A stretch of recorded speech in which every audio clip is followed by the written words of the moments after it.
Mesdames et messieurs, la Cour.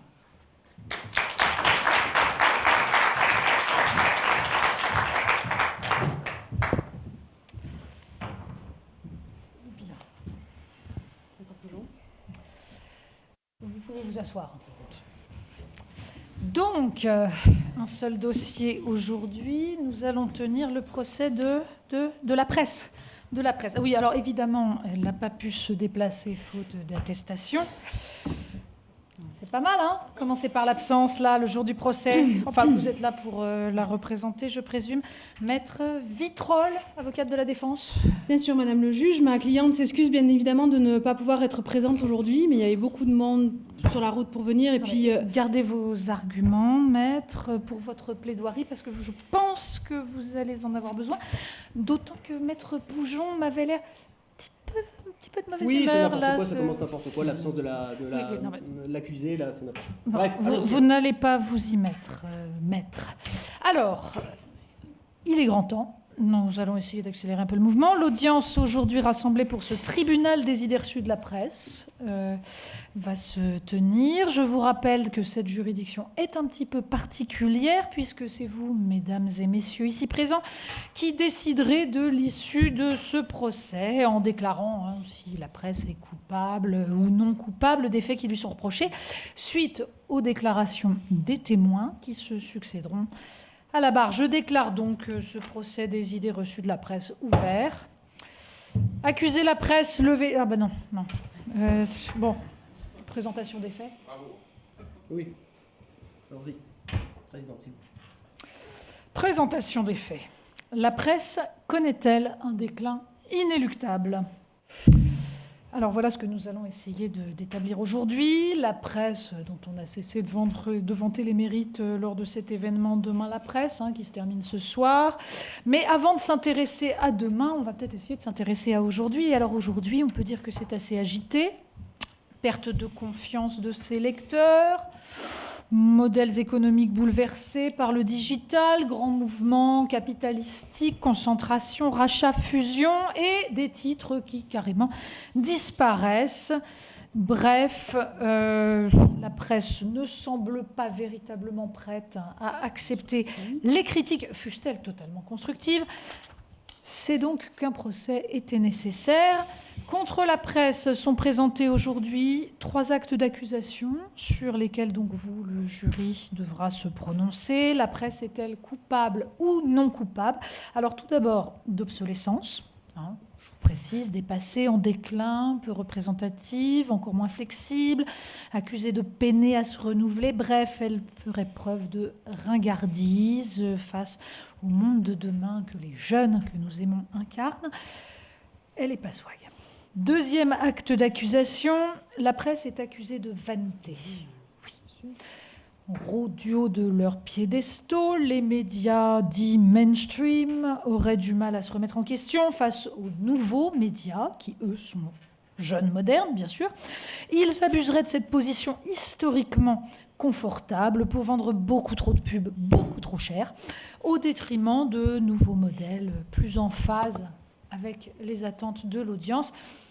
On pourrait qualifier ça quand même d'abus de position dominante, ayant causé un grave traumatisme chez des patrons de régie publicitaire totalement paniqués. Bon, ce n'était peut-être pas intentionnel, mais tout de même. Enfin, dernier acte d'accusation et pas le moindre, la presse est-elle coupable d'incurie? Oui, d'incurie, arquée sur un supposé droit à l'information, plus que sur des devoirs en la matière.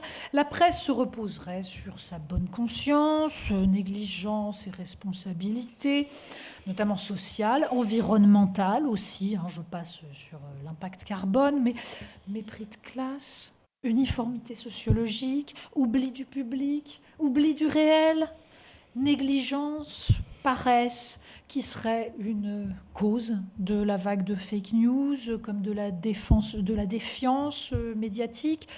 Bon, bref, vous voyez que la mule est chargée. De là à déclarer la presse complètement irresponsable, il n'y a qu'un pas, mais ce sera donc à vous, mesdames et messieurs, d'en juger au terme de ce procès. Alors, comme vous avez vu qu'il y avait quand même quelques actes d'accusation, je vous rassure immédiatement, ça ne durera pas plus de 5 ou 6 heures. On va essayer de faire ça vite. Maître Vitrolles, la presse a-t-elle décidé de plaider coupable ou non coupable? Non coupable, Madame le juge, évidemment. Évidemment, on le saurait si la presse reconnaissait ses Tout torts. doux, bijou. Maître Poujon, vous n'avez pas encore la parole. Donc, vous allez essayer d'être discipliné. Je pense qu'on en aura besoin. Nous allons donc passer à l'audition des témoins et experts qui seront interrogés successivement par l'accusation, donc en la personne de Maître Raphaël Poujon, procureur, puis par la défense, représentée par Maître Adeline Vitrolles. Donc, sans plus tarder, j'appelle à la barre le premier témoin, monsieur Étienne Gernel. Est-ce que vous pouvez venir à la barre? Je suis là, Madame la juge. Oui, non. Vous allez décliner correctement votre identité, Pardon, monsieur, les raisons de votre présence devant cette cour. La s'il vous terreur plaît. d'être jugé par vous me donne des Pas frissons. de flagornerie, monsieur. Allons-y, venons-en au fait. Nom, prénom, fonction. Étienne Gernel, directeur du Point. Je crois que ça s'arrête là. Vous voulez mon âge? Merci. 44 ans. Vous allez être interrogé successivement par le procureur puis l'avocate. Mais avant cela, donc, vous jurez de dire toute la vérité, rien que la vérité. Vous allez poser la main droite sur le poing et vous dites... Oui, c'est Mila, je jure sur Mila et sur le Point de dire toute la vérité. Monsieur le procureur, je vous laisse cuisiner ce témoin. Oui, je pense qu'il en a bien besoin. Monsieur Gernel, Ça commence pouvez-vous nous présenter brièvement, bonjour d'abord, pouvez-vous nous présenter brièvement vos relations avec l'accusé, brièvement? 23 ans, au moins. Premier stage au Figaro, au service des sports, où j'allais faire des interviews dans les vestiaires du PSG. C'est louche. C'est là, ouais, c'est mon premier louche. débat d'idées, on va dire. Mal. Et puis je suis au Point depuis 20 ans. Et j'en suis le directeur depuis 7 ans. De bonheur, hein, pas de malheur, de bonheur. Bon, on peut dire que donc vous êtes un proche de l'accusé. Vous la connaissez bien. Très proche. Très proche. Certains la jugent un peu dépassée, hein, si j'ose dire. Je ne juge pas. Comment vous Un peu déjà. Hein. décririez-vous son état de santé? N'avez-vous pas le sentiment de l'avoir un peu vieilli ces dernières années? Mais pardon, mais je me demande si c'est pas cette accusation qui a vieilli, puisque le procès de la presse, il existe depuis Balzac au moins, qui écrivait des horreurs sur les journalistes. Il avait souvent raison d'ailleurs, il faut le dire. Oscar Wilde qui disait le problème c'est que la littérature n'est pas lue et que le journalisme est illisible.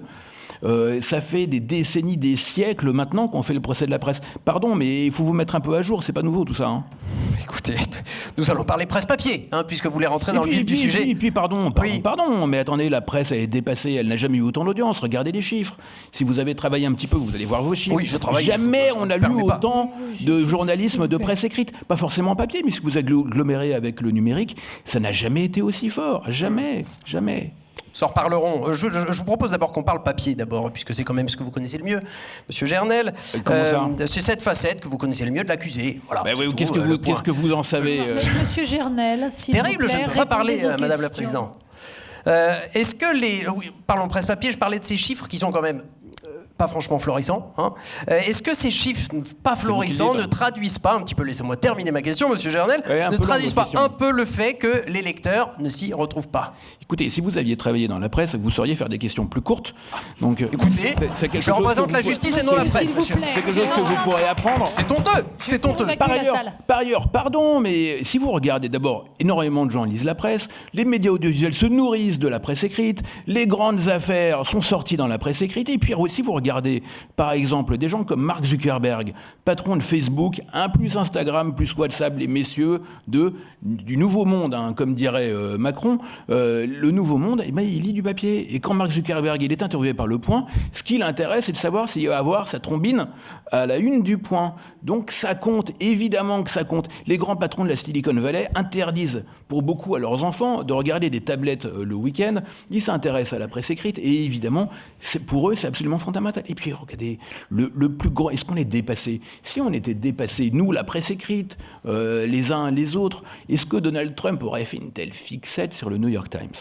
Il s'en est pris au New York Times de manière quasi quotidienne pendant 4 ans avec une férocité incroyable, ce qui d'ailleurs a fait monter les ventes du New York Times, il faut bien dire les choses. Et nous, modestement Le Point, on est poursuivis personnellement en justice par Erdogan, qui nous reproche une couverture, on l'appelait l'éradicateur. Évidemment, il n'était pas content.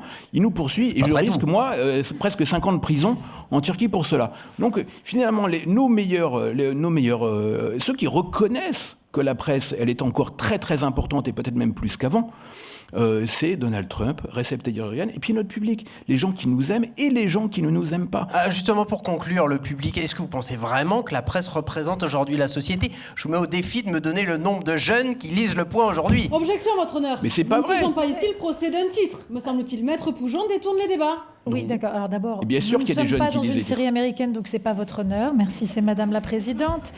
Mais je retiens l'objection. Contrairement aux réseaux sociaux, nous, c'est payant. payant. Ben oui, il faut payer parce qu'il y a un travail derrière le journalisme, c'est du travail. Quand vous rendez chez le boulanger, vous partez pas avec une baguette gratuitement. Il faut payer. Donc tous les jeunes n'ont pas d'argent. Et ben voilà, c'est une bonne raison d'en gagner. Hein. Qu'est-ce que vous voulez que je dise à ça? Écoutez, j'ai plus de questions. J'en ai terminé, Eh Madame bien, la Présidente. merci, Monsieur le procureur.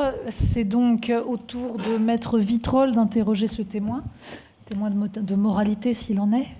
Je vous remercie, Madame la juge. Merci, Madame J'ai la la trouille. Natacha Polony, comme je joue en écran. Monsieur Gernel, alors j'espère que vous n'avez pas pris ombrage des questions du représentant du ministère public qui visiblement n'ouvre que très peu de journaux. Non, c'est pas vrai, c'est même complètement faux. Je lis des choses. Et vous êtes abonné au Point, par exemple? Bien sûr, madame. Vous avez intérêt. Je vous donnerai un petit bulletin d'adhésion à la sortie. Les Vous-même, vous avez témoins sur ne votre posent site. pas les questions, Monsieur Gernel. Pardon.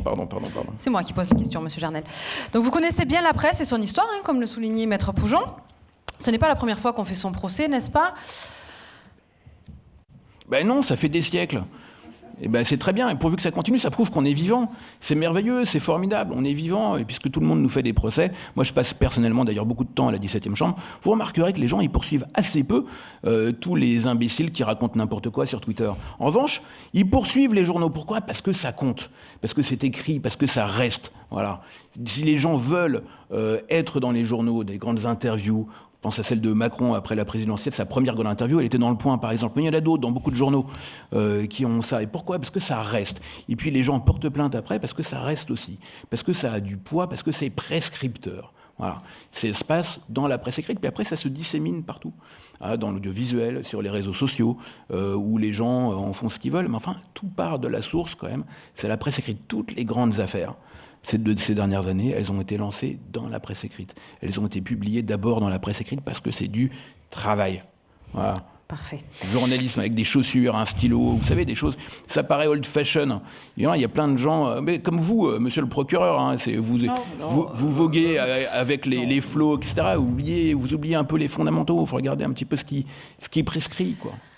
Alors, je voudrais apporter un petit peu de profondeur à ces débats et apporter un chiffre à la connaissance de la Cour et de vous, messieurs, mesdames les jurés. Une étude récente de la CPM indiquait que 96,9% des Français lisent au moins un titre de presse tous les mois et tout support confondu. Alors du coup, monsieur Gernel, est-ce que vous pouvez nous expliquer et nous donner votre avis sur cet attachement qu'ont les Français à la presse? Mais il est assez fondamental. D'ailleurs, moi, je ne peux pas juger pour eux, c'est qu'ils nous jugent. Claude Imbert disait c'est le lecteur, le patron. Claude Imbert, c'est le fondateur du Point. Donc c'est eux qui jugent. Mais de fait, on voit bien, ils nous lisent. Ils nous lisent tout le temps, ils nous lisent régulièrement, parfois même ils nous lisent sans savoir qu'ils nous lisent, puisque ce que nous produisons comme enquête, comme reportage, se retrouve après disséminé sur les réseaux sociaux, enfin, à la source. C'est un mot qui compte dans la presse. Il y a la presse et il y a la presse écrite. C'est quand même là que ça commence. C'est là que ça dure. Écoutez, ne croyez pas que les gens sont tous dans la volatilité. Et y compris les grands partis, les grands patrons de la Silicon Valley. Zuckerberg, il interdit à ses enfants de toucher aux tablettes le week-end. Si vous prenez le patron d'Uber, Dara Khosrowshahi, je suis allé dans son bureau pour l'interviewer l'année dernière, il y a des livres à peu près partout. Bien sûr, dans son bureau, je ne sais pas tout à fait son bureau d'ailleurs, parce que c'est une salle de réunion, vous savez, c'est ça dans les nouvelles boîtes. Je ne sais pas comment c'est ici d'ailleurs. Mais on n'a pas de bureau, mais on a un bureau quand même. Et il a plein de livres, il a des journaux papier, il lit des journaux, bien sûr. Si ces gens-là, qui sont censés être les rois du monde, pouvaient mépriser la terre entière et se dire « attendez, c'est moi maintenant les nouveaux maîtres du monde », comme dirait Messier, non, ils ne s'intéresseraient pas à nous, on serait des microbes, etc., mais ils sont encore là. Parfait, merci. Alors, un des reproches faits à la presse est aussi... vous l'avez évoqué, Madame la Présidente, dans les chefs d'accusation, consiste à dire qu'elle laisse une trop grande part à la publicité. Et par exemple, dans la presse écrite, notamment, cela pourrait entacher son indépendance. Alors, je vous pose la question, Monsieur Gernel. Avez-vous peur pour votre indépendance, votre liberté? L'inverse, exactement. La publicité a considérablement contribué à l'indépendance de la presse. D'abord parce qu'elle lui a apporté beaucoup de moyens, ce qui permet de vérifier, de se déplacer, d'aller en Syrie, voir ce qui se passe, et vraiment ce qu'on dit, oui ou non, ou pas. Ça coûte très cher, mais ça nous permet de faire ça, d'enquêter, de prendre le temps. Une enquête comme l'affaire Big Malion, c'est 6 mois d'enquête de 2 journalistes à plein temps. Donc, elle nous a permis de ça. Et puis, vous savez, si vous prenez le plus grand fait d'armes de la presse française, probablement le plus grand, qui est le J'accuse de Zola, paru dans l'Aurore le 13 janvier 1898. C'est une date fondamentale. On voit la une de l'Aurore dans tous les livres d'histoire. Tout le monde l'a vu. Et puis on voit le papier de Zola qui tourne d'une colonne derrière. Et puis on voit après, qu'est-ce qu'il y a avec la publicité ? Il y a une publicité pour un marchand de meubles, la publicité pour le Crédit Lyonnais, à l'époque, de la publicité pour un élixir, d'ailleurs pas terrible, un peu douteux de santé, qui a l'air un peu magique, une sorte d'hydroxychloroquine, version fin du 19e. Mais tout ça, ça a permis Zola. Ça a permis le J'accuse. Pas de pub, pas de petites annonces, pas de Zola. Voilà, ça participe de ça. Et puis j'ajoute un dernier point, parce que c'est quand même très important. J'en ai terminé, monsieur Gernel. L'inventeur de la presse, de la pub dans la presse, c'est Émile de Girardin. Madame la Présidente, s'il vous plaît. Et Émile de Girardin disait pourquoi c'est important d'avoir de la publicité, parce que ça permet de l'indépendance, y compris par rapport à son lecteur, la capacité de le surprendre. Il faut avoir des sources de revenus variés pour être indépendant d'absolument tout le monde, y compris d'abonnés qui pourraient considérer que c'est un parti politique, un journal. Non, un journal n'est pas un parti politique. Et on doit pouvoir parfois aller à l'encontre du désir, de la volonté, ou en tout cas du sentiment de notre lecteur. Et c'est lui le patron. Et en même temps, on doit pouvoir le surprendre. On doit pouvoir être libre aussi par rapport à lui. On n'est pas des partis politiques. Merci, monsieur Gernel. J'en ai terminé et ces arguments parlent d'eux-mêmes, auront su. Avec des militants derrière qui paient une carte. C'est pas ça notre truc. Merci, madame Latte. Nous aurons apprécié le numéro. Merci, monsieur Gernel. Merci, madame. Je ne vais pas en prison tout de suite, alors, ça va on va vous laisser récupérer vos chaussures de claquettes. Voilà, on les a très bien entendues, malgré le revêtement au sol. Merci. Alors, nous allons donc demander au deuxième témoin de s'avancer, Madame Emmanuelle Chaédélé. Pouvez-vous donc venir à la barre, vous présenter, nous faire connaître les raisons de votre présence devant cette cour, s'il vous plaît? Emmanuelle Chaédélé, je dirige Groupe M Publishing depuis 4 ans maintenant et j'ai le plaisir de travailler pour l'industrie de la presse depuis une petite vingtaine d'années. Merci. Donc, même punition, même motif. Vous allez jurer de dire toute la vérité, rien que la vérité. Vous posez la main droite sur la montagne et vous dites « je le jure ». Alors, je ne veux pas qu'on y voie là de connivence parce que moi, je travaille avec tous les titres français, soit à peu près 4000 titres en France. Donc, je pose la main dessus, mais je... Non. Oui, alors, oui, la main gauche, du coup. Là, on y va avec la main droite. Merci. Monsieur le procureur, je vous laisse les témoins. Madame Chaédélé, vous faites partie de ce merveilleux petit monde de la presse, comme vous aimiez à le dire. Côté pub, cette fois, vous avez exercé vos talents en agence, en régie, en agence... C'est tout, c'est là. Oui. C'est déjà bien. Oh, c'est déjà bien. Vous êtes donc bien placé pour répondre à ma première question. On va faire comme si on n'était que nous, franchement, de vous à moi. La presse, c'est super cher. Non, ministère public, je ne donnerai pas. Alors, la presse, c'est cher. La presse, c'est cher. La presse, c'est cher. Mais monsieur Gernel le disait tout à l'heure, la presse, ça coûte. Écrire un article, ce sont des journalistes. Publier du papier, c'est des impressions et c'est de l'encre. Donc, la presse, ça coûte. Et quand un lecteur décide d'aller acheter son magazine en kiosque, décide de s'abonner ou décide de s'abonner même sur le numérique, il est dans une application active. Parce que vous ne l'avez pas dit, mais en 2021, on va arrêter de parler de presse tout court. On va parler de marques de presse dans leur ensemble. On va parler print et digital. C'est important de le souligner. Et quand l'annonceur, lui, décide d'aller chercher cette cible ultra impliquée, il y va avec différentes familles de presse, que ce soit la presse télé, la presse senior, la presse féminine haut de gamme. Donc oui, l'annonceur comme le lecteur paye, mais finalement, comme le disait M. Gernel, il travaille aussi à la rentabilité de la presse et à terme à sa pérennité. Oui, alors sur la pérennité, je veux bien. J'ai l'impression quand même que dans toute cette histoire, la presse, depuis des années, du moins les régies, les espaces publicitaires, les encarts sont les mêmes. Ça n'a pas beaucoup bougé. Les formats de la pub, vous m'excuserez, mais dans la presse, c'est pas très neuf. Je me trompe?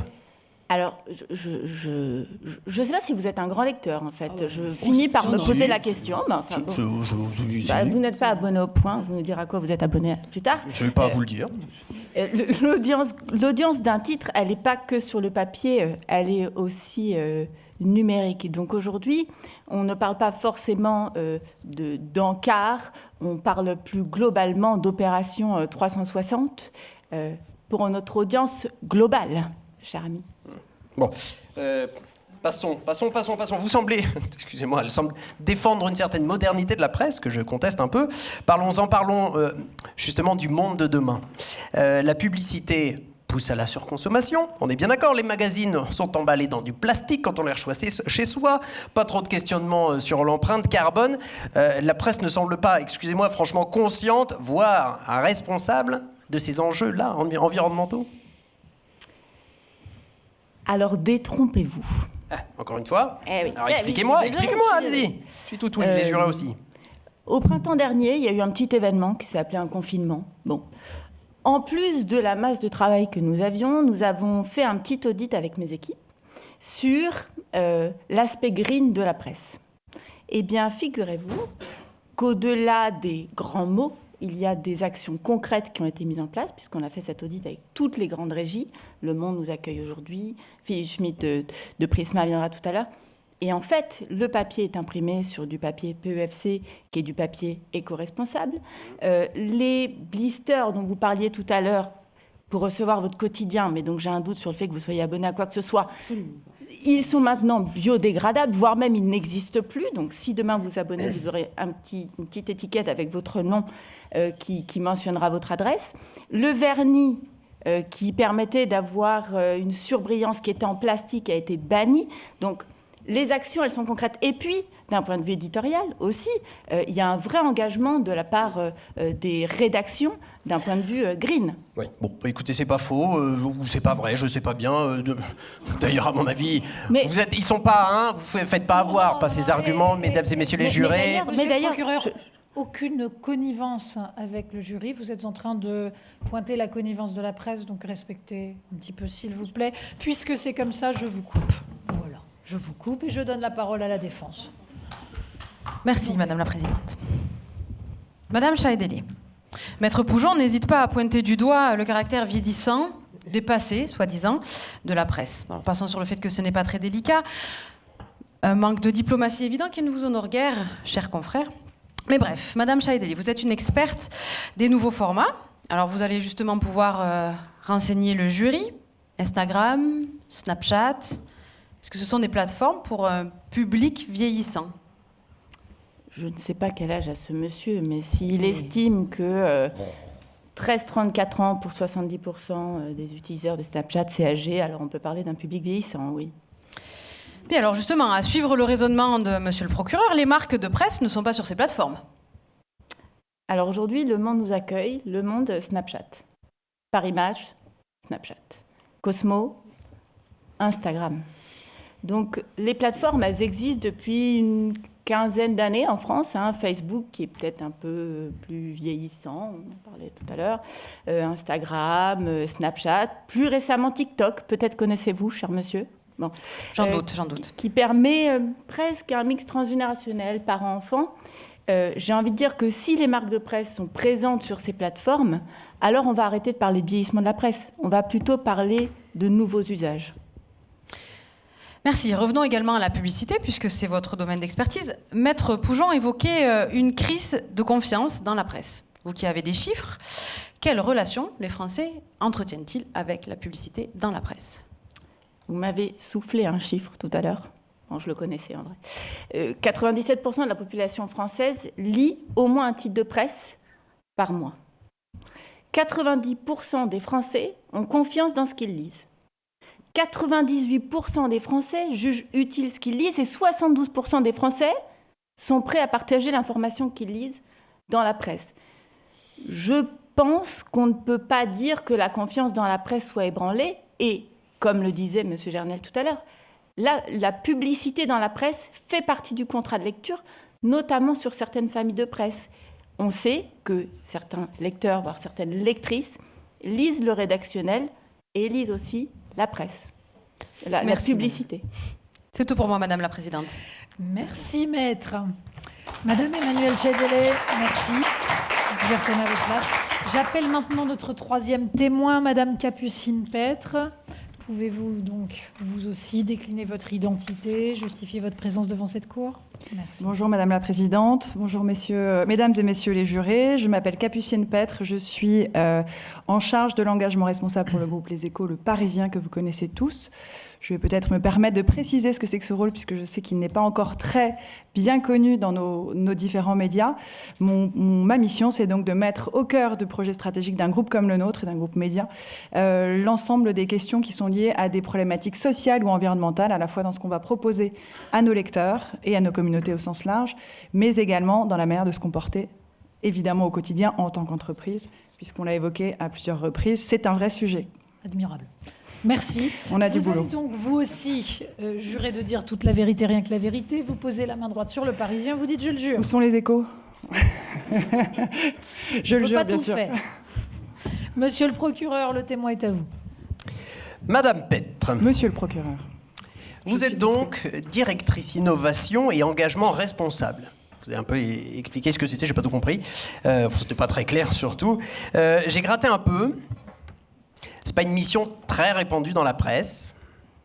Est-ce qu'on n'y verrait pas là, à vous de voir, mesdames et messieurs les jurés, est-ce qu'on n'y verrait pas là un petit peu la preuve d'une exception, finalement, selon laquelle la presse et le développement durable, l'engagement et tout ça, c'est pas fréquent. Alors, vous avez raison, c'est pas fréquent. On est 2 à ma connaissance avec le groupe Bayard, 3 avec le Guardian, si on élargit un peu le scope. Moi, j'y vois effectivement le symbole de quelque chose de grandissant. C'est un sujet qui devient majeur et central pour l'ensemble de nos groupes, des entreprises au sens large, mais aussi des médias. Donc, je compare ça un peu au CDO d'il y a 15 ans. À l'époque, on ne savait pas trop ce qu'il faisait. Aujourd'hui, il est relativement incontournable dans une boîte. Le CDO, c'est le Chief Digital Officer. Ok. Pardon pour les anglicismes. Bon, j'irai voir ce que ça veut dire. Quand même. Oui, excusez-moi, je travaille pas dans cette presse-là. C'est bien beau tout ça, mais qu'on se le dise quand même, les jeunes, parlons d'eux, les jeunes vous ont souvent pointé du doigt, ils ne sont pas les seuls sur votre traitement, la presse, assez léger de ces questions environnementales. Qu'est-ce que vous avez à répondre sur ce point ? Qu'il faut toujours écouter les jeunes. Oui. Jusqu'à pas si longtemps, j'en faisais partie. Non, blague à part, évidemment qu'on a mis du temps à se mettre en route, mais je pense qu'aujourd'hui, l'ensemble des initiatives, qu'elles soient dans la presse régionale, nationale ou autre, et aussi dans les grands médias audiovisuels, démontrent de la prise de conscience absolument colossale, structurante en fait, de nos médias sur ces sujets-là. J'ai tout un tas de preuves, évidemment, à mon actif, notamment, on pense par exemple au fil vert de Libé, une initiative qu'on a lancée, nous, il y a bientôt 1 an, qui marche extrêmement bien, qui s'appelle les Éco-Planètes. Peut-être vous en avez entendu parler. À défaut d'être abonné, vous n'avez pas besoin d'être abonné pour y avoir accès. C'est un accès libre et ça marche extrêmement bien auprès des jeunes. Donc, les lignes éditoriales sont en train d'évoluer. La capacité de prescription en fait, de nos grands médias au service de ces sujets est en train d'avancer dans le bon sens. Il y a aussi toutes les initiatives d'un point de vue événementiel et c'est important, on le sait, puisque nos groupes sont en train de se réinventer aussi à travers les événements. J'espère qu'on pourra en refaire prochainement. Le Festival du Monde en est témoin. Le festival Change Now aussi, dont on s'est rapproché, nous, qui a réuni plus de 30 000 personnes l'année dernière et qui reviendra au mois de mai, si tout va bien. Donc on voit que là, ça bouge. Pareil du côté de l'interne, et moi je mets toujours, et on le fait, on essaie de faire toujours ça, de mettre toujours ça au même niveau dans ce qu'on va proposer à nos lecteurs, c'est-à-dire comment est-ce qu'on va leur donner envie à travers les contenus qu'on leur propose sur ces sujets, les événements, de se mettre eux-mêmes en mouvement, de devenir eux-mêmes acteurs de la transformation. Et puis il y a, et de manière aussi essentielle, la manière dont nous-mêmes on se transforme. Et là-dessus, là où je vous trouve très cruel, c'est que quand vous regardez ça d'un petit peu plus près, vous verrez que beaucoup de médias, ils travaillent d'arrache-pied. Il y a évidemment la question de nos émissions carbone. Donc nous, par exemple, on a fait un premier bilan carbone il y a bientôt 1 an pour identifier les endroits qui étaient les plus émetteurs. on travaille à leur réduction, mais je sais que Le Monde aussi a travaillé là-dessus, notamment au niveau de sa rédaction, puisqu'aujourd'hui, il comptabilise les émissions carbone de sa rédaction. L'idée n'étant pas, évidemment, d'arrêter de voyager, puisque les journalistes, vous l'avez mentionné à plusieurs reprises, ont besoin d'aller sur le terrain plus que jamais.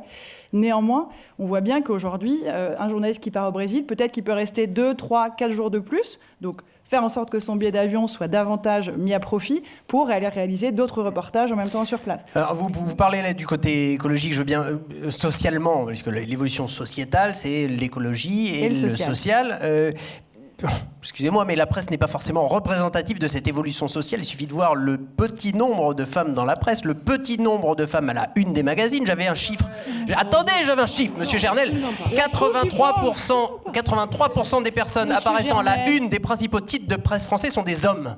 Sur ces évolutions sociales, excusez-moi, mais Citez la presse... vos sources. La CPM.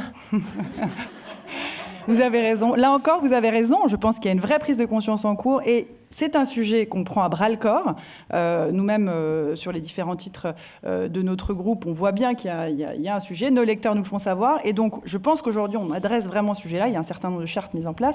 Là encore, dans la manière dont on va s'adresser à nos lecteurs, on est extrêmement soucieux de mettre davantage de femmes, de personnes issues de la diversité et en couve dans nos articles cités comme experts et expertes, puisque c'est un vrai sujet de montrer qui sont les sachants aujourd'hui, que ce ne soit pas juste, effectivement, l'homme blanc de 50 ans.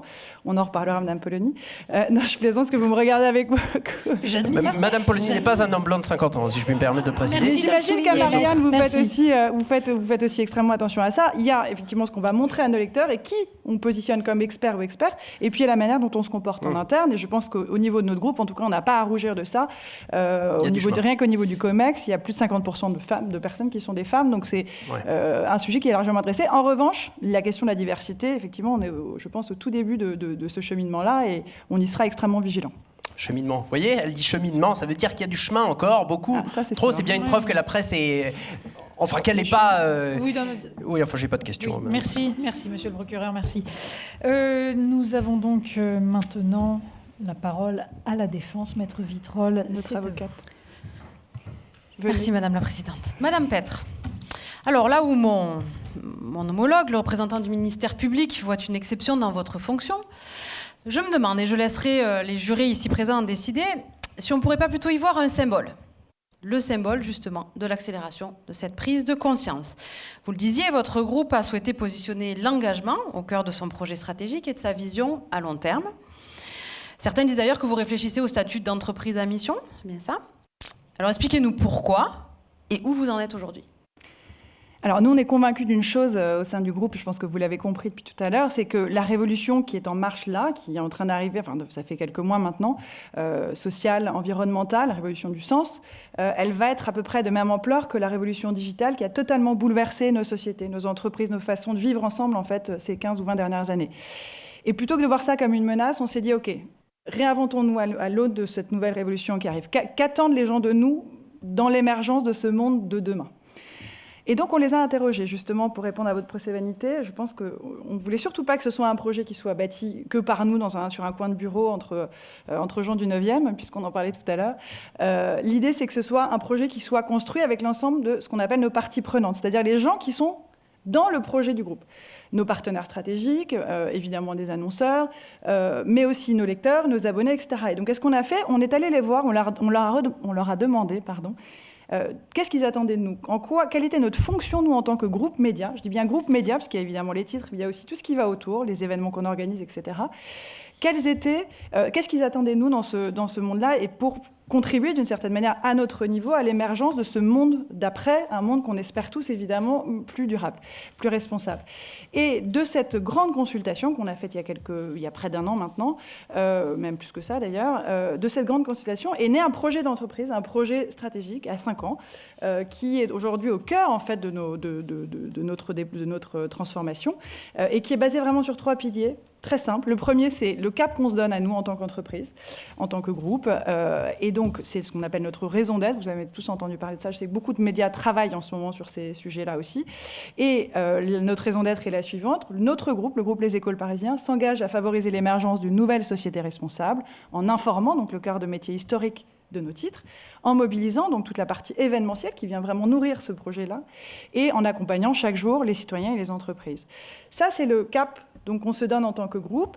Et là, ce qui était très important pour nous, c'était surtout d'assortir ça, pour ne pas être dans la simple promesse, dans les simples mots, de 2 autres piliers extrêmement structurants qui constituent vraiment à 3 le triptyque de nos stratégies, qui sont donc les leviers d'engagement, c'est-à-dire le comment est-ce qu'on va arriver à se transformer autour de ce projet d'entreprise, dans ce qu'on va donc à la fois proposer à nos lecteurs, l'évolution des lignes éditoriales, l'évolution des événements, etc., mais aussi la partie montrer l'exemple, donc comment est-ce qu'on réduit notre empreinte carbone. Et dernier point même, Oui, la faites présidente, vite, s'il vous plaît. la gouvernance, qui est essentielle, les hommes et les femmes en fait, qui font en sorte que ce changement advienne, que ce soit pas juste encore une fois des promesses en l'air. Et donc on a constitué un comité impact, vous serez d'ailleurs tous invités à venir les rencontrer, qui se réunit une fois par mois et qui est vraiment en charge du déploiement opérationnel de cette transformation. Donc voilà, un triptyque qui nous emmène vers l'entreprise à mission et qui, en tout cas, j'espère, assurera notre pérennité à terme, entre autres.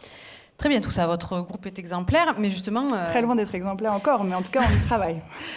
J'entends monsieur le procureur Maugré, mais est-ce que vous pourrez éclairer les jurés? Est-ce que vous pensez que la démarche qu'a engagée votre groupe fait exception dans le paysage de la presse, ou est-ce un vrai mouvement de fond qui s'installe? Alors, on souhaite, nous, évidemment, que ce soit un mouvement de fond. D'ailleurs, pour être tout à fait honnête, on s'est très largement inspiré d'autres médias qui l'avaient fait avant nous. En l'occurrence, le groupe Bayard, je les cite parce qu'ils ont été extrêmement généreux dans leur partage de bonnes pratiques. Et aussi le Guardian, que j'imagine vous connaissez tous ici et qui était pionnier aussi sur ces questions-là. Donc, on s'est beaucoup inspiré d'eux et on espère à notre tour, autant que possible, inspiré aussi d'autres médias. Moi, je suis convaincue que c'est un sujet qui est profondément fédérateur et qu'on a tous besoin de partager ça pour aller un peu ensemble dans la même direction, être différenciant, vraiment recréer toutes les conditions de la confiance autour de ça et j'espère du coup repenser le logiciel global de notre industrie. Merci Madame Petre, Madame la Présidente. Merci Maître, merci beaucoup Madame. Eh bien, vous pouvez regagner votre place. Nous allons maintenant appeler notre dernier témoin, Monsieur Philippe Schmitt. Vous pouvez venir à la barre, s'il vous plaît. Monsieur Schmitt, je vous prie de décliner votre identité et de nous donner les raisons de votre présence ici. Eh bien, je décline. Philippe Schmitt, enchanté. Pas trop Donc, non plus. je suis tout à fait entendu. Je suis en charge de la régie publicitaire du groupe Prisma Media et également de la transformation digitale qui inclut l'acquisition des audiences digitales, la data science, l'innovation et la communication avec la partie RSE. Merci, monsieur. Eh bien, vous allez donc vous aussi jurer de dire toute la vérité, rien que la vérité. Vous jurez sur le magazine Voici. Volontiers. Avec la gauche qui vient du cœur, Voici m'a appris le français. Merci à vous. Je jure. Pas très régulier tout ça, mais on fermera les yeux. Monsieur le procureur, je vous abandonne ce témoin. Monsieur Schmitt, vous êtes un homme d'innovation, de transformation même, j'ai cru comprendre, puisque votre fiction, c'est Chief Transformation Officer, c'est ça? C'est dérangeant, hein? Ouais. Ouais, puis surtout, c'est pas du tout français, c'est pas grave. Non mais, vous savez, on entend Digital is King, dit crier dans les couloirs tout à l'heure. Alors, entre nous, Monsieur Schmitt, oublions le public, on n'est que nous deux. La fin de la presse, papier, vous savez le papier, la fin du papier, c'est quoi? 1 an, 2 ans max? La fin de la presse. Alors, votre question m'étonne quand même. Parce que si on a compris une chose, c'est que la presse, les marques de presse, dont tous les médias ont su le mieux s'inventer, et finalement, avec une stratégie quasiment de contenu liquide, se couler sur les devices et les attentes d'une époque. La presse, par son obsession du lecteur, à travers ses moyens, des panels, des datas, des études, colle, je pense, que mieux aux attentes de ses clients, ou comme vous aimez bien les anglicismes, du client-centric, ce que d'autres secteurs essayent de faire, et qui ont prouvé en fait que justement les audiences sont démultipliées. Un exemple, le groupe Prisma Media, qui aurait pensé qu'une groupe issue de la presse aurait pu devenir le premier groupe média sur le digital de la vidéo, d'accord? Et plus précisément sur le print, puisque vous insistez. Le print, dans une époque quand même qui vit du flux digital, de l'instantané, du snacking et donc aussi du superficiel et souvent de l'émotion un peu facile, est-ce qu'il n'est pas temps d'investir le temps long? Est-ce qu'il n'est pas temps de miser sur un média justement qui joue une autre temporalité, qui va au fond des choses et qui permet de prendre du recul, ou comme disent vos amis les Américains, read to lead? Excusez-moi, c'est assez risible. Enfin, d'abord, j'ai pas compris ce qu'il a dit. Vous parlez d'un média qui prend le temps, Est-ce que les jeunes générations le prennent vraiment, ce temps? Enfin, vous ici, vous comme moi, probablement, vous avez des enfants, ils passent leur temps sur leur mobile à regarder des vidéos. On n'est pas complètement en décalage, là? Est-ce que vous n'êtes pas en décalage avec votre époque? Je viens de vous dire que 450 millions de vidéos vues est généré par un groupe de la Presse Magazine, le premier groupe en France sur la vidéo. Et vous dites que comment ça se fait que la presse n'est pas sur la vidéo? Elle est bien sûr sur la vidéo. Parce que la presse embrasse l'ensemble des formats. Elle ne se définit pas à travers un seul device, qui est le print, parce que quelque part c'est un support, mais elle se définit comme une marque aussi qui garantit quelque part un engagement et une promesse de démêler les informations fausses des vraies informations, et surtout d'accompagner une société dans un enjeu aussi démocratique pour éviter une dette de souveraineté finalement, et peut-être aussi générationnelle, parce que si cette société ne bouge pas, et si elle ne décrypte pas son époque, peut-être on va dans le mur. Bon, bah vous semblez fort convaincu de tout ça, j'espère que vous aurez convaincu les jurés, moi je... Oui, c'est ça. Retournez-y. Maître Vitrolles, la parole est une fois de plus à la défense. Merci. Alors, Monsieur Schmitt, bonjour. Vous représentez un des grands groupes de presse français, le groupe Prisma Media. Alors, pour n'en citer que quelques-unes, le Voici, par exemple, les marques aussi Femmes Actuelles, Capital, Business Insider, Gala, et j'en passe. C'est donc beaucoup de magazines, beaucoup de publicités, beaucoup d'impressions, beaucoup d'empreintes carbone. Et pourtant, vous l'affirmez, avec conviction, la presse peut et doit prendre sa place dans la transition écologique et sociale. Alors, dites-nous en plus. Mais comme je viens de le dire, la presse est au cœur en fait, de la société. Et la société est en train de bouger, et heureusement. Les jeunes, poussés par les jeunes, nous avons sûrement le sujet le plus brûlant qui est la transition écologique, mais ce n'est pas le seul sujet. Il y en a d'autres dans la partie RSE, comme justement l'égalité homme-femme, comme la diversité, comme l'accompagnement du lecteur aussi dans les gestes quotidiens. Donc la presse est là pour accompagner au quotidien les Français, pour décrypter, je le disais aussi, des fausses informations, des vraies. On parlait des idées reçues, par exemple. On parle beaucoup du offline, vous citez encore le print comme peut-être potentiellement très polluant. Est-ce qu'on parle aussi du online? Est-ce qu'on parle du fait que 50% de l'Internet français sont consommés par les plateformes SVOD parce que les soi-disant jeunes les consomment en 4K, en fait sur le téléphone portable qui a un écran de 10 cm? Est-ce que c'est censé ça? La presse vous aide en fait à décrypter ce genre d'idées reçues et fausses informations. Et surtout, après aussi, la presse est là pour faire les pas et représenter une valeur qui est chère à la presse, qui est la transparence. Et dans ce sujet-là aussi, j'ai fait la transition avec la publicité. Notre régie Prisma Media Solutions, nous allons lancer d'ici quelques semaines une calculette carbone qui propose justement de calculer avec des datas qui remontent en temps réel et sur le print et sur le digital, le poids carbone avec la possibilité de compenser et surtout commencer un premier pas de rendre en permanence transparent et faire vraiment des actions. Et plus précisément la pub qui est souvent adressée comme bouc d'émissaire dans une transition écologique parce qu'elle pousse à la surconsommation. La publicité est le poumon qui permet en fait un paysage médiatique de la presse de rester en forme. Et quand le paysage médiatique de la presse n'est pas en forme dans une démocratie, c'est bien dommage parce que ça montre en fait que la démocratie est en train de se dégrader. Et quand on regarde ce qui se passe aux États-Unis où la presse régionale a disparu entre les deux côtes, et on voit ce qui s'est passé justement au Capitole il y a quelques semaines, c'est bien dommage et il faut faire super attention à ce que ce n'est pas le tribunal de la presse, mais peut-être le prochain, plutôt le tribunal adressé aux plateformes. Merci beaucoup. Merci, monsieur Schmitt. Merci. Superbe. Merci beaucoup, monsieur Schmitt. Je vous remercie. Et bien voilà. En fait, on en a terminé avec l'audition des témoins. J'espère que le jury a écouté attentivement, puisque désormais, nous allons avoir le réquisitoire et la plaidoirie. Nous vous attendons. Madame la Présidente, Mesdames et Messieurs les jurés parfaitement impartiaux, car absolument pas salariés d'une entreprise de presse, ma chère contradictrice et néanmoins lozérienne, vous aurez pu l'entendre à son accent, ma chère presse. Me voici donc devant vous aujourd'hui, debout, à plus de 2 mètres de distance conformément au décret 2021-51 du 21 janvier 2021 modifiant les 50 décrets d'avant prescrivant les mesures générales nécessaires pour faire face à l'épidémie de Covid-19 dans le cadre de l'état d'urgence sanitaire. On m'a obligé à le dire. Me voici devant vous pour énoncer ce cas grave. Les symptômes, d'ailleurs, cités dans ce même décret, le confirmeront. Le cas grave de cette presse qui m'est chère. Très cher. Trop cher. Trop cher. Oui, 3 €, monsieur Gernel. 3 € pour découvrir dans Gala...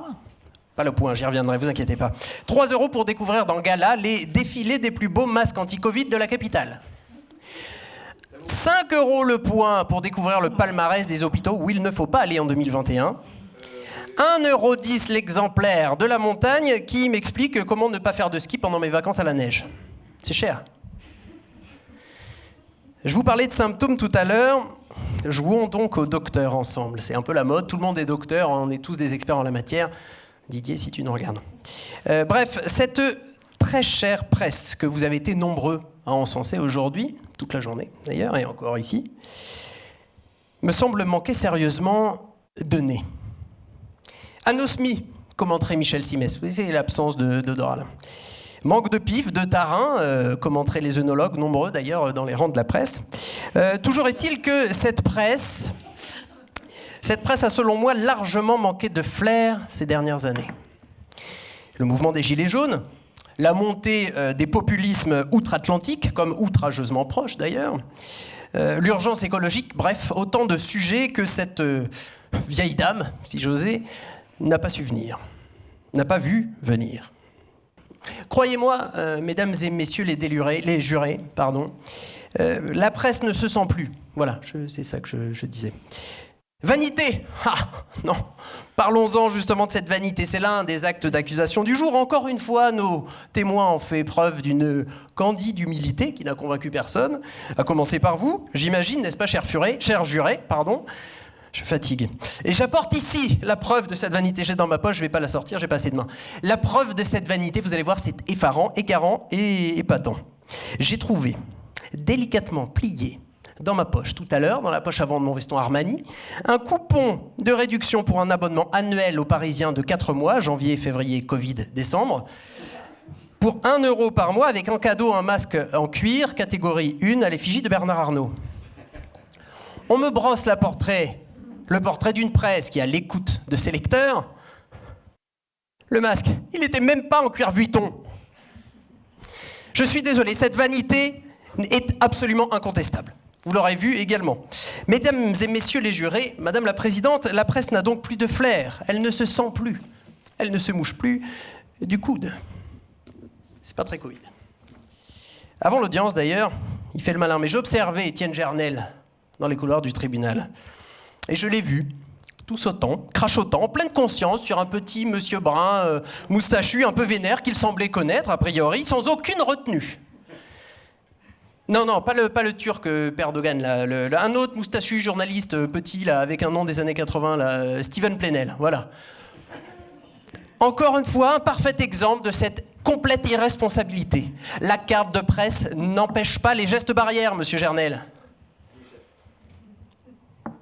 Et même s'il peut s'avérer teigneux, on ne crache pas sur un petit monsieur, c'est pas du tout Covid.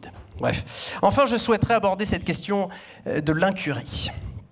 Cher juré, la messe est dite concernant cette écolo-gabegie, comme je me plais à l'appeler. L'équation est simple. La presse, c'est fait avec quoi? Du papier, ok? Beaucoup. Oui, il n'y a pas que, mais on le sait. Hein, ok, la presse, du papier. Le papier, c'est fait avec quoi? Des arbres.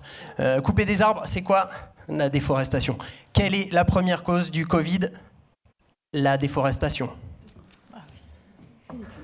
Vous voyez, simple coïncidence, pour certains, moi je vois là bien toute l'irresponsabilité qui est celle de la presse aujourd'hui, mesdames et messieurs, et je vous laisse, cher juré, goûter à sa juste valeur cela, et j'attends impatiemment qu'advienne enfin le déconfinement de la vérité. Merci.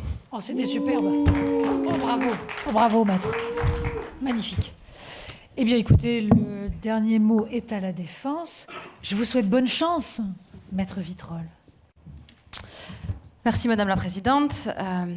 Mesdames, Messieurs les jurés, cher papa, chère maman, chers lecteurs, car oui, aujourd'hui, je m'adresse à tous les amoureux transis de celles que nous voyons accusées dans ce tribunal.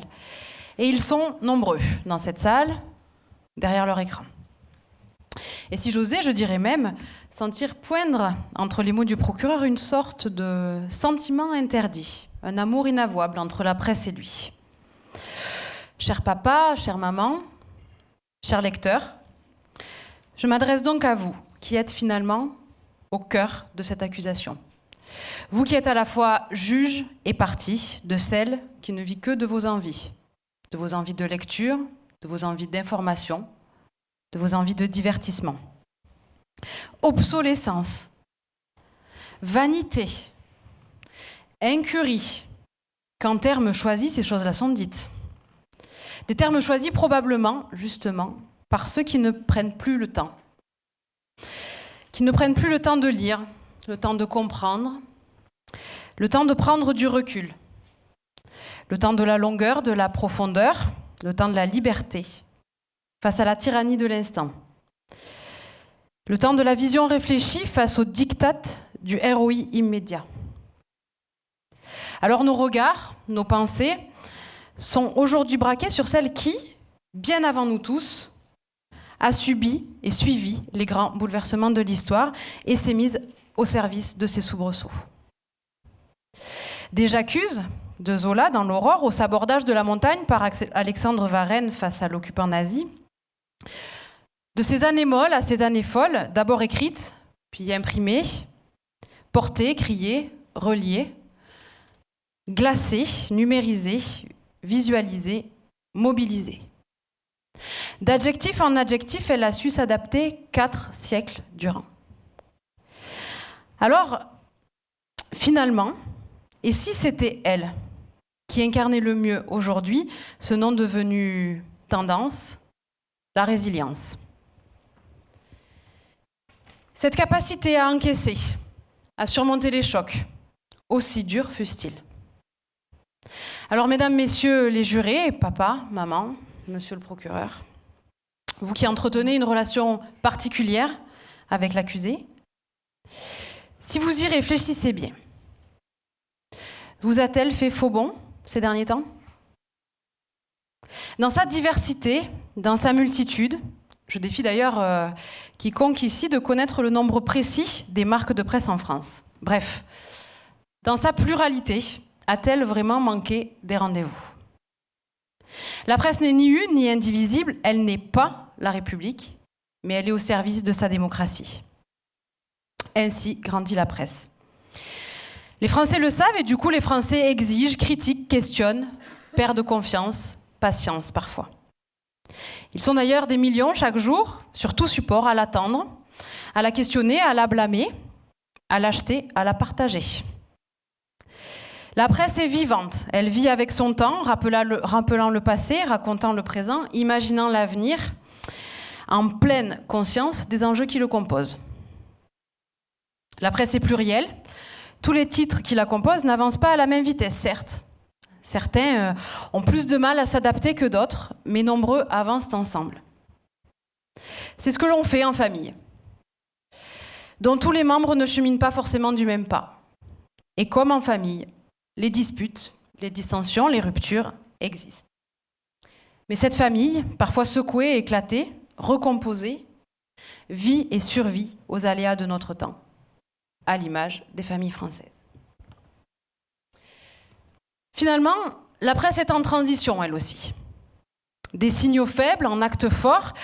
Mesdames, messieurs les jurés, on a pu le ressentir tout cet après-midi. Ma plaidoirie n'aura donc pas besoin d'être beaucoup plus longue. Mesdames, messieurs les jurés, Madame la Présidente, papa, maman, chers lecteurs, je vous demanderai simplement de prendre le temps. Prendre le temps d'imaginer un instant à quoi ressemblerait un jour sans presse. Et de vous demander si, à côté de l'indispensable liberté de blâmer, la presse n'aurait pas le droit, parfois, à nos éloges flatteurs. Je vous remercie. Bravo.